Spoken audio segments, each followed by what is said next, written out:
tous et bienvenue dans cette nouvelle vidéo. Aujourd'hui, je reçois Quentin. Comment tu parles faux? Ouais, Guillaume, il me dit la même chose. Hello à tous et bienvenue dans cette nouvelle vidéo. Aujourd'hui, je reçois Quentin de la chaîne Développeur Libre. Toi, tu parles comment d'habitude dans tes vidéos? Je sais pas, je parle comme ça. Ouais, c'est pas beaucoup, hein. Mais si, c'est beaucoup. T'as pas un volume sonore très engagé, hein.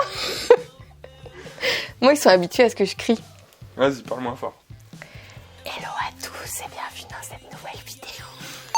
Hello à tous et bienvenue dans cette nouvelle vidéo. Aujourd'hui, je vous retrouve en compagnie de Quentin de la chaîne Développeur Libre et on va revenir ensemble sur son parcours et donc tes études. Où en es-tu aujourd'hui? Présente-toi. Bah moi c'est Quentin. En quelques mots, aujourd'hui je suis étudiant et youtubeur, je pense qu'on peut appeler ça comme ça. Puisque tu as une chaîne avec 60 000 abonnés aujourd'hui. Félicitations. Donc, tu es aujourd'hui développeur informatique. Est-ce que tu penses que c'est un bon terme pour te définir? Bah oui, c'est un bon terme. Bah, disons que c'est le terme de développeur informatique, c'est une des étiquettes que j'ai. Beaucoup d'abonnés, enfin certains de mes abonnés, m'ont demandé en DM Instagram quelle est la différence entre un ingénieur en informatique et un développeur. Est-ce que tu peux m'expliquer un peu quelle est la différence à tes yeux? Pour moi, en fait, un ingénieur informatique, alors le terme d'ingénieur déjà c'est un titre, oui. Comme le titre de technicien, donc ça déjà je pense que c'est bien de le savoir, alors que le terme développeur c'est pas un titre, on n'a pas un diplôme de développeur. C'est un métier. Voilà, et déjà je pense que ça c'est bien de comprendre ça. Après, pour moi, un ingénieur informatique, il a plusieurs étiquettes. Et je pense que un ingénieur informatique peut avoir l'étiquette de développeur. C'est pas forcément inclus dedans. Pour moi, un ingénieur informatique n'est pas forcément un développeur, mais ça peut l'être. Et je pense qu'on peut voir l'étiquette de développeur comme une des spécialités d'un ingénieur informatique, mais c'est pas exactement une spécialité comme on dirait je suis ingénieur informatique spécialisé en intelligence artificielle ou en architecture de réseau. Et pour moi, un développeur, c'est vraiment quelqu'un qui va créer des logiciels, des applications. Alors quand on dit application, c'est pas forcément le terme application que tout le monde utilise, du style une application smartphone. Il y a beaucoup d'applications, il y a des applications qu'on ne voit pas, il y a des applications qui n'ont pas d'interface graphique, qu'on ne voit pas, avec lesquelles on n'interagit pas directement. Et voilà, pour moi, c'est vraiment ça le terme de développeur. Maintenant, un ingénieur informatique, il peut être développeur, mais il peut ne pas du tout faire de développement. Parce qu'il y a une palette énorme de spécialisation dans le terme ingénieur informatique. Et ouais, un ingénieur informatique, ça veut tout et rien dire, dans le sens où c'est un titre. Oui. Mais voilà, en fait, c'est un titre. Et dans ce titre-là, on peut faire plein de choses différentes dans son métier. Alors toi, tu as le titre d'ingénieur? Ou presque? Presque. Donc, est-ce qu'on peut revenir vite fait ensemble sur ton parcours? Depuis le lycée, on va dire. Depuis le lycée? Ouais. J'ai fait un bac S. Ouais. Je sais pas si c'est bien de le préciser ou pas. Enfin, je sais pas si c'est important. Tout est bien. Parce que je veux pas qu'on pense qu'un bac S est obligatoire pour faire des études d'informatique. Bon bah déjà ça c'est fait. Voilà. Mais voilà, il faut pas penser que cet aspect scientifique est absolument nécessaire pour se lancer dans de l'informatique après. Pourquoi? Parce que après ce bac-là, donc j'ai fait une classe prépa. Ouais. Donc une classe prépa, peut-être que t'en parleras sur ta chaîne plus en détail. Et donc moi ma prépa c'était physique, chimie, sciences de l'ingénieur en première année. Okay. Et ensuite je me suis spécialisé je suis allé en PC, physique, chimie. Oui. Et là on pourrait se dire mais pourquoi j'en suis là aujourd'hui alors que j'ai fait une classe physique, chimie? C'est une bonne question, j'en sais rien. mais pour répondre à cette question du pourquoi, très honnêtement, jusqu'à la prépa et même jusqu'à la fin de ma prépa, j'étais pas du tout intéressé par l'informatique. Et pour moi, c'est même quelque chose qui me faisait un peu peur. Pourquoi? Parce que je voyais ça comme trop compliqué. Pour moi, l'informatique, c'était des maths, des maths, des maths. Et même si les maths, c'est quelque chose que j'aimais beaucoup. Bah ouais, alors ça peut être vrai. Ça peut être vrai. Un ingénieur informatique, en fonction de sa spécialité, il va avoir besoin de bases très très solides en maths. Je suis d'accord. En fonction de sa spécialité. Mmh. Donc voilà, ça dépend. Sauf que pour faire un site web, la base de la base, t'as pas besoin d'avoir fait un bac plus 5 en maths, tu vois. Carrément. Donc tu t'es intéressé quand à l'informatique? On en était là. Donc, bah du coup, voilà, donc j'ai fini ma prépa. Ouais. Pendant ma prépa, il y avait de l'informatique entre guillemets, mais c'était de l'informatique Excel Ouais. avec un peu de Python. Et de la VBA, non. On n'a pas fait cet aspect programmation sur Excel. D'accord, pas de On a macro, juste rien. fait, non, Ok. on a juste fait du Python. C'est quand même Euh, déjà un bon début. c'est un bon début, mais pour Ouais. moi, c'est pas encore du développement. C'est de l'algorithme. Voilà. Donc pour ceux qui connaissent pas, le Python, c'est un langage de script. Oui. Et ça permet de faire beaucoup de choses, mais nous, on l'utilisait principalement pour traiter des données. C'est-à-dire qu'on récupérait des données, on les mettait dans un tableur Excel, et ensuite, ces données-là, on les utilisait pour faire des graphiques, pour faire des moyennes, tout ce qu'Excel aurait pu faire, Ouais. plus ou moins, mais on l'a fait nous-mêmes, ce qui fait qu'en le faisant soi-même, on arrivait à un peu ajouter des petites fonctionnalités qui auraient été peut-être un peu plus compliquées à faire avec Excel. Du coup, après, t'as intégré une école d'ingénieur, Après, j'ai intégré une école d'ingé, la même que moi. la même que toi. Donc toi, tu l'as intégré en chimie. Matériaux-chimie, ouais. En matériaux-chimie, pardon. J'ai fait un peu d'informatique quand même. Et du coup, moi, je l'ai intégré. Donc, il y avait 3 filières dans cette école-là. Oui. Moi, je l'ai intégré en électronique et physique appliquée. Ça, c'est fait. Pourquoi, d'ailleurs? Pourquoi Bah, très honnêtement, j'en sais rien. Enfin, je sais. Je sais. Enfin, Prépa, quoi. ouais, et c'est moi aussi qui ai choisi cette Ok. filière. Comment dire, c'était pas un choix que j'avais mis un peu au hasard et que je me suis C'était dit, volontaire. ouais, c'était volontaire. C'est-à-dire qu'en mettant ce choix-là, je me suis dit, si jamais je suis pris, c'est pas mon premier choix, mais si jamais je suis pris, j'y vais. Pourquoi ce choix d'électronique et physique appliquée? Parce qu'il y avait cet aspect robotique. Cet aspect robotique qui m'intéressait beaucoup, ou du moins je pensais que ça m'intéressait. Oui. Pourquoi je pensais que ça m'intéressait et au final ça s'est avéré pas très vrai? Parce que pendant les 2 années de prépa, on a la tête dans le guidon, Ouais. on a la tête dans les bouquins, et très honnêtement, on pense très peu à... Enfin moi en tout cas c'était le cas, on pense très peu à son orientation, à ce qui nous plaît vraiment en fait. Ouais, je suis d'accord. Et pendant les 2 années de prépa, moi j'avais vraiment cette mentalité de me dire, je veux aller le plus loin possible, je veux avoir les meilleurs résultats possibles, mais pourquoi, j'en sais rien. Moi, pour le coup, qui était en prépa intégrée, en 2e année, ils nous ont forcés à y réfléchir. C'est pas du tout le même fonctionnement. Déjà, on n'a pas de concours. Ils nous ont demandé d'interclasser toutes les écoles en fonction de nos souhaits. Et un ancien élève de la prépa qui était dans... Enfin, un par école auquel on pouvait accéder, revenait nous présenter chaque spécialité et les points forts, points faibles de chaque école. Et comme ça, on pouvait vraiment avoir un panel de découverte de toutes les écoles. Et ça, c'est vrai qu'en prépa intégrée, parce que moi, c'était une prépa intégrée un peu particulière, parce que tu choisissais quand même parmi des écoles. C'était pas genre prépa intégrée dans l'école et tu restais. Et du coup, c'est trop bien parce que en fait, les profs te forcent à faire le choix. C'est-à-dire que moi, les profs venaient me voir et me disaient, écoute Claire, vraiment, la chimie, c'est pas ton fort. Va dans une école de physique, en gros, tu vois. Ouais. Et c'est comme ça que je me suis dit, mais oui, depuis le début, je me rends compte que je galère de ouf en chimie. Pourquoi? Parce que j'aime pas le travailler. Genre, chez moi, c'est une difficulté de me mettre au travail et de le bosser, alors que la physique, je peux y passer des heures sans m'en rendre compte. Bah, forcément, le travail paye au bout d'un moment, tu vois. Donc, la prépa, je trouve qu'elle pose problème là-dessus. T'es pas le premier à m'en parler de ça. On nous invite pas à la réflexion et on se retrouve parfois dans une école avec des spécialités qui nous ressemblent pas du tout. Bah, je pense que ce travail de réflexion, il a quand même été un petit peu présent, alors peut-être pas au même niveau qu'avec toi, Ouais. avec les salons. Nous, chaque année, on avait des anciens étudiants qui revenaient dans ma prépa Ouais. pour présenter les écoles.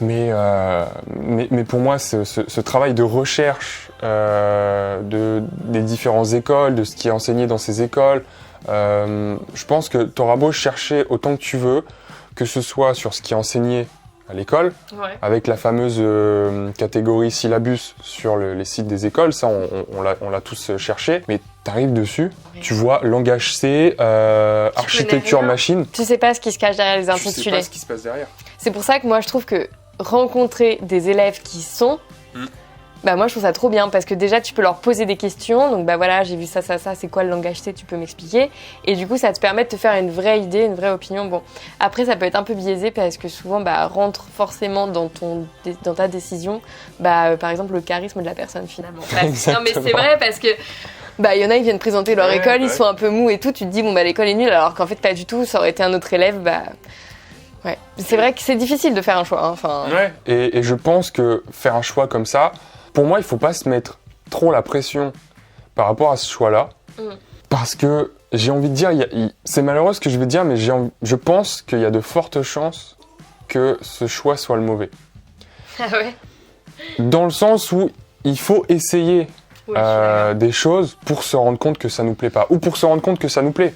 Même au-delà du charisme de la personne qui est en face de nous et qui nous présente une école, il y a aussi ses centres d'intérêt.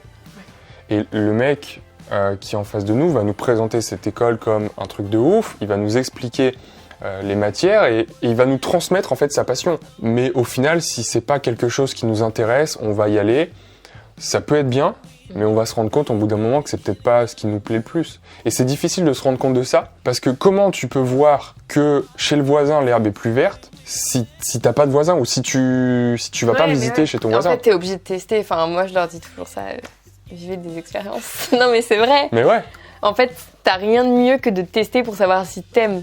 C'est pas juste en voyant quelqu'un le faire déjà que tu sauras. Et de toute façon, on dit dans une carrière d'ingénieur, on change combien de fois de métier en moyenne ? C'est les jeunes de moins de 30 ans auront fait 10 métiers avant leurs 30 ans, un truc comme ça. Et c'est vrai. Enfin, moi, je le vois, c'est vrai. Donc c'est pour ça que je pense qu'il faut pas non plus se mettre trop de pression par rapport au choix. Non, t'as raison. Et donc d'ailleurs, toi, t'es pas resté en élec longtemps. D'ailleurs, parce que là, on n'a toujours pas fini la question. Ben non. Donc effectivement, à la fin de cette première année, donc juste pour finir un peu sur cette première année d'école d'ingénieur, qu'est-ce qu'on a appris ? On a appris donc ce fameux langage C. Ouais. Donc de la programmation, beaucoup d'électronique et beaucoup de physique. Et en parallèle des cours de première année, donc toujours en électronique, j'ai suivi un cours d'Open Classroom, donc je pense que beaucoup d'entre vous connaissent, ou en tout cas ceux qui s'intéressent à la programmation, ou même pas d'ailleurs, il y a beaucoup de... Franchement, il y a de plus en plus de choses. Il y a énormément de ressources sur ce site-là. Il y a plein de youtubeurs qui font des pubs pour Open Classroom en ce moment. Et il y a plein de choses là. Et justement, j'avais suivi le cours sur le langage C. Ouais, moi aussi. Donc les premières parties sont bas niveau et à la fin justement ce cours-là nous propose une librairie de code en C qui permet de faire, je crois que c'était un petit jeu du style Mario, enfin c'était un peu dans ce genre-là. Et j'ai commencé à suivre ces premiers chapitres et je me suis dit, ah oui effectivement, créer un jeu, un pendu, je me rappelle c'était un TP en langage C, on avait créé un pendu mais en shell, donc avec avec la console, donc c'était très bas niveau et le seul visuel qu'on avait c'était du visuel avec des caractères, c'est-à-dire que le pendu il a été écrit avec des caractères du clavier. Okay. Et moi justement je voulais faire plus du haut niveau et du graphique. Et c'est là que je me suis rendu compte que l'informatique, en fait, le développement, c'est vraiment quelque chose qui m'intéressait. Donc grosse remise en question à la fin de cette première année d'électronique et je me suis dit, bon, qu'est-ce qu'on fait ?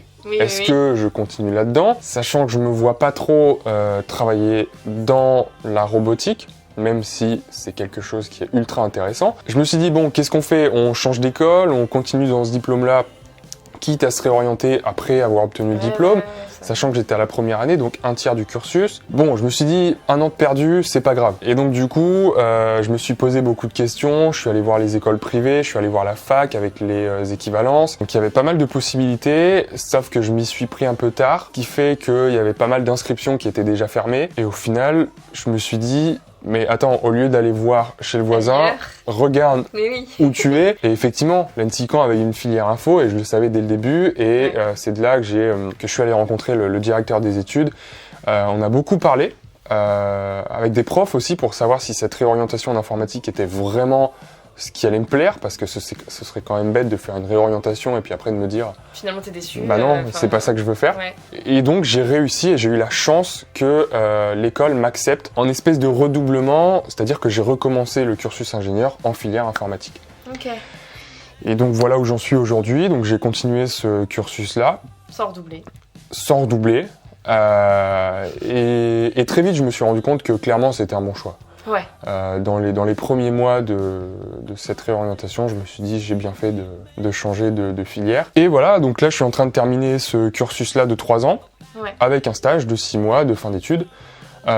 Qui est en train de clôturer mes études. Donc ce stage-là, c'est chez Faber Novel. Ouais. Moi déjà, je savais, et c'était déjà le cas dans le stage de 2e année, donc dans l'école où on était, on avait un stage obligatoirement à l'étranger, de 4 mois en 2e année, et un stage aussi obligatoire bien évidemment, de fin d'études, de 6 mois en dernière année. Sachant que pour toutes les écoles d'ingénieurs de France, il est obligatoire de passer minimum 4 mois à l'étranger. C'est ça. Pour être validé par la CTI. Tous mes stages, je savais que je voulais pas choisir un stage par défaut. Ça, c'était clair et net. Le 2e stage, je l'ai fait en université à l'étranger, à Vegas. Tout ça pour dire en fait que ce 3e stage, surtout parce qu'il y a de fortes chances, en école d'ingénieur, il y a de fortes chances que ce dernier stage... C'est ta voie à l'embauche. Du coup, ils te conseillent préférentiellement de le faire dans le pays dans lequel tu veux vivre plus tard. Donc, voilà. Pour tout le monde en France, enfin, beaucoup de personnes en France. Non, mais c'est vrai. Nous, sur 300, il y en avait genre 2 ou 3 seulement qui partaient à l'étranger, je crois.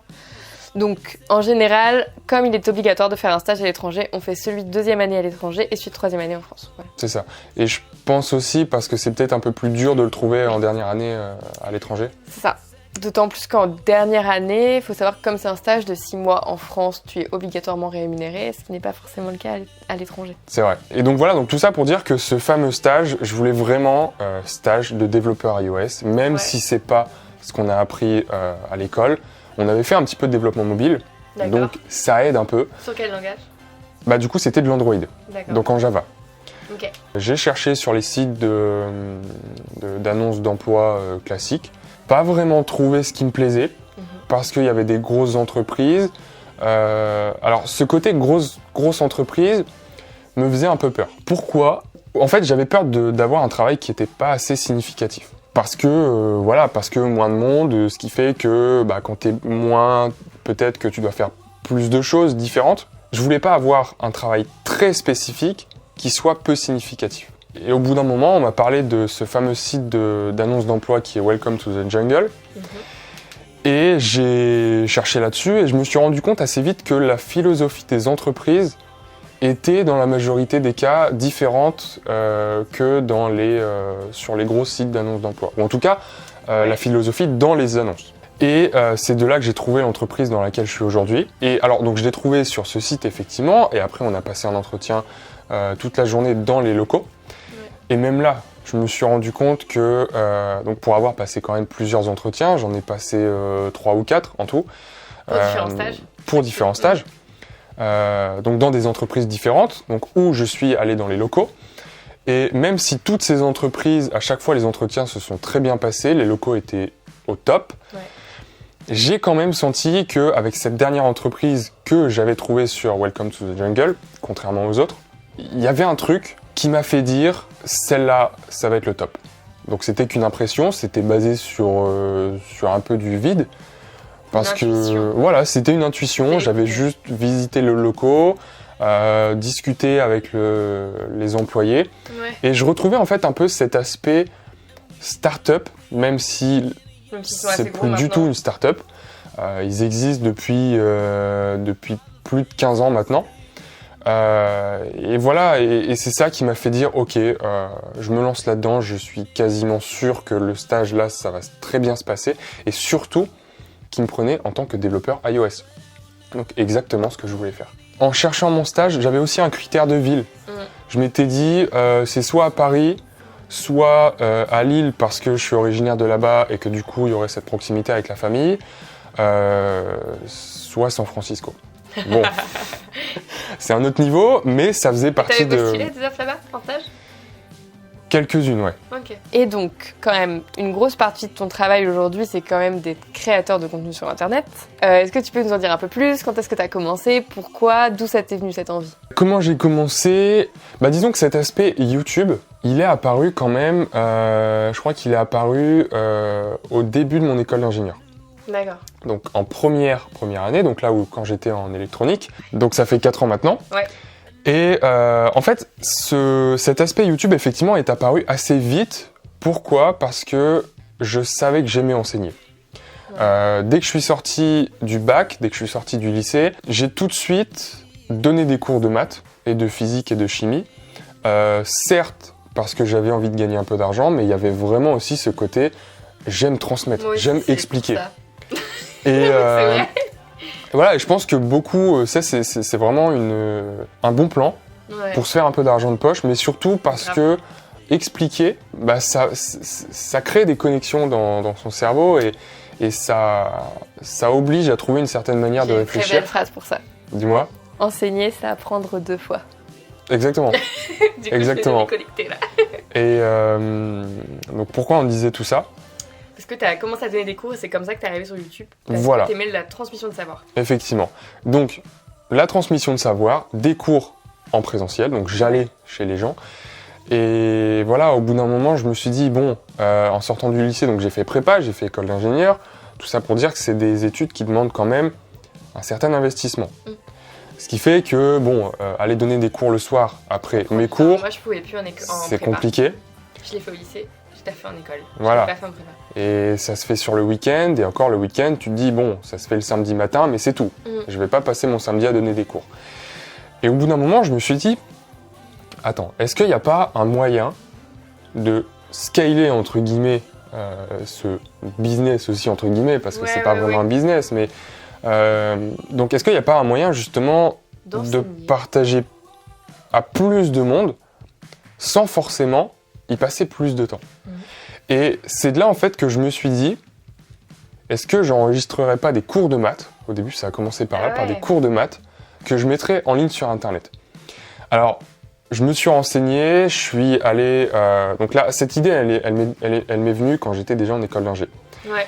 Et j'ai vu un peu des annonces, des affiches dans l'école qui parlaient de Pépite. Ah, ça me dit quelque chose. Pépite, c'est un organisme, je crois qu'on peut appeler ça comme ça, qui aide les jeunes à entreprendre, les étudiants surtout, à entreprendre. Ouais. Et c'est eux, justement, qui permettent d'obtenir le statut d'étudiant entrepreneur. Et donc je me suis renseigné par rapport à ça, je suis allé à des réunions d'information, et en fait mon idée c'était, est-ce que je créerais pas un site pour vendre mes formations de cours de maths ?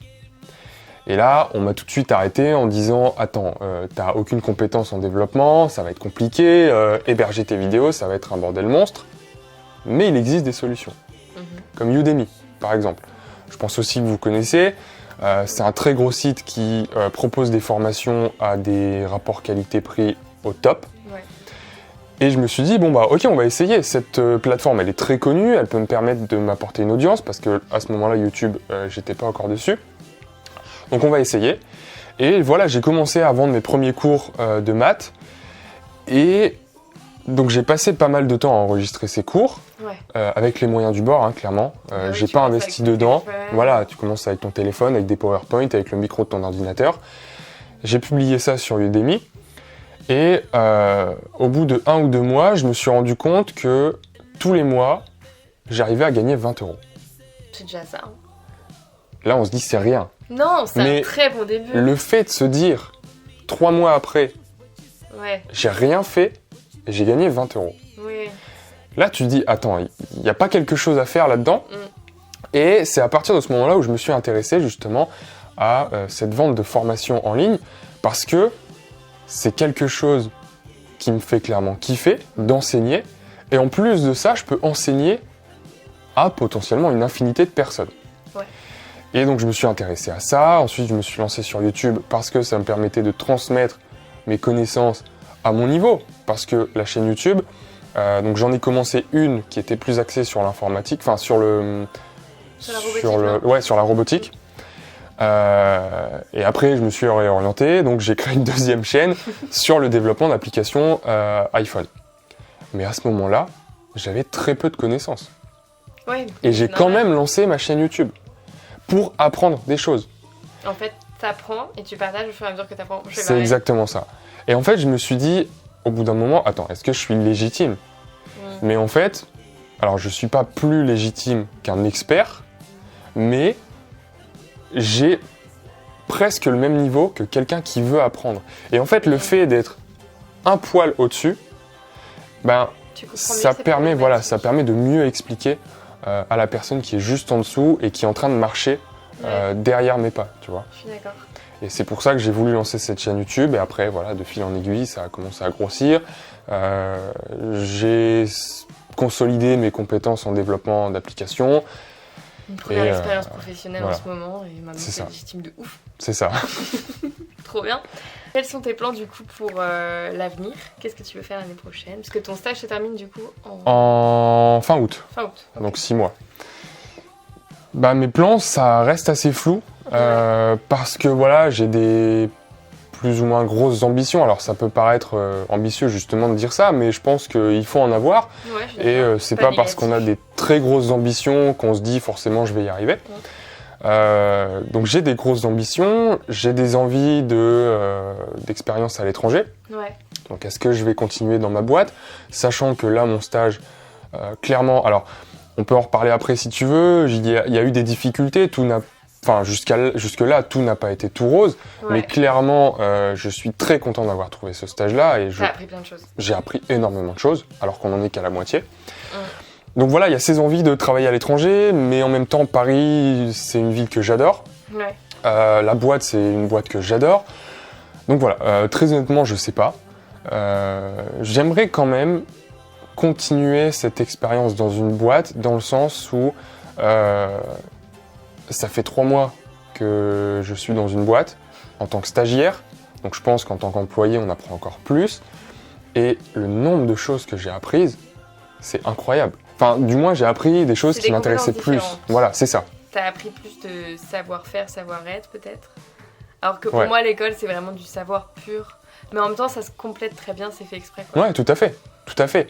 Et voilà, il faut pas croire que l'école est inutile et il faut pas croire non plus que l'école est suffisante. Exactement. Donc ouais, les plans à l'avenir, c'est assez flou. Par contre, je sais que j'ai envie de développer mon activité à côté. Ouais. Donc la chaîne YouTube.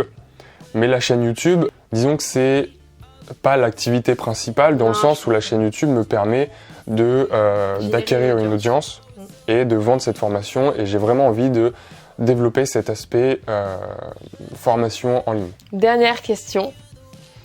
Est-ce que tu es devenu dev pour être indépendant ou est-ce que tu es devenu indépendant parce que le dev le permet plus facilement? Lequel est venu en premier comme envie? Développer ou être indépendant? Alors, quelle envie est venue en premier? Ça, je sais pas trop. Je pense que quand même l'envie d'indépendance géographique est venue assez tôt. Ah ouais, genre digital nomade, Ouais, à fond je depuis le début. pense. Enfin, pas depuis toujours, mais c'est vrai que je pense que c'est ce qui est arrivé en premier. Ouais.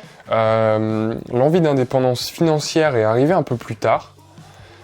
Et je dirais que le dev est arrivé entre les deux. Mais par contre, je me suis pas dit, j'ai envie d'être libre géographiquement, du coup je vais me lancer dans le dev. Ouais.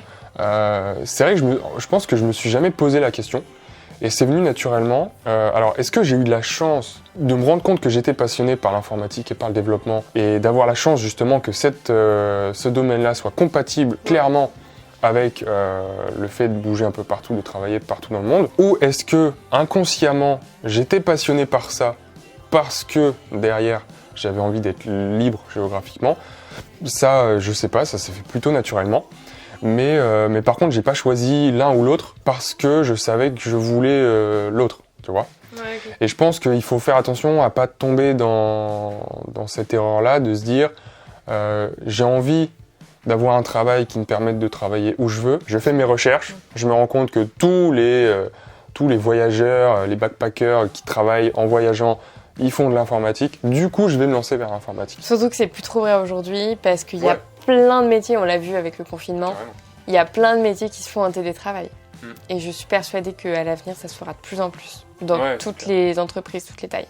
C'est clair. Alors que quand moi je suis arrivée sur le milieu du travail il y a 2 ans et demi, le télétravail n'était même pas envisageable dans certaines boîtes. 2 ans et demi après, on est tous contraints de le faire et ça se passe quoi. Ouais. Moi j'ai hâte que ça arrive ça. Je trouve que c'est très important de s'adapter aux besoins des employés. Et puis au final, aujourd'hui avec Internet, quasiment tous les métiers sont possibles à distance. Bah, disons que c'est les métiers qui n'ont pas besoin de forcément beaucoup de matériel. Aussi, du coup, on est obligé de retirer dans cette catégorie-là tous les métiers qui ont besoin de machines très coûteuses, Oui, bah oui. d'usines. Enfin voilà, moi je pense notamment au domaine de la chimie. Là, Tu vas pas faire tes expériences dans ton appart. Voilà, exactement. Le métier de la recherche, en biologie, tout ça, c'est mort. Et je pense que juste pour finir rapidement, il faut vraiment en fait essayer de construire son métier. Se demander en fait qu'est-ce qui me plaît vraiment et ensuite aller voir s'il existe un métier qui matche parfaitement ou presque parfaitement avec ce que j'aime vraiment faire et avec ma personnalité, voilà, avec toute ma personne, voir s'il y a un métier qui existe. S'il n'y a pas de métier qui existe, essayez peut-être de mélanger deux métiers, parce qu'il y a énormément de métiers qui au final sont un mélange de plusieurs métiers classiques, on va dire.